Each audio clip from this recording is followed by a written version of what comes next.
I'm feeling happy today.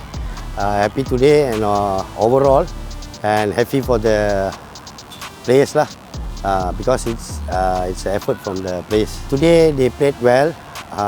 Still got some things to improve before the final. So we have come this far. Throughout their game, I see these players improving.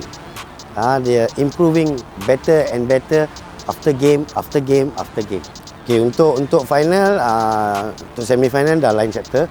Untuk final kita akan prepare lah. Kita akan prepare sebab tim yang kita akan bertemu tu pun lebih kurang macam kata sama. Dia punya level dalam permainan, aspek dia punya fitness. So kami akan improve lagi lah. Kita tengok mana kita punya kelemahan, kita perbaiki dan kita akan cuba untuk memenangi perlawanan seterusnya lah.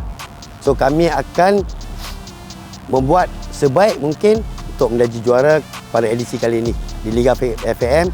So kami berterima kasih lah kepada FAM sudi menerima penerimaan daripada PIFC dan support yang boleh sampai ke sini lah untuk tahap dia orang ke final.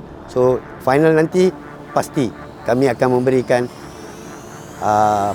pertarungan yang hebat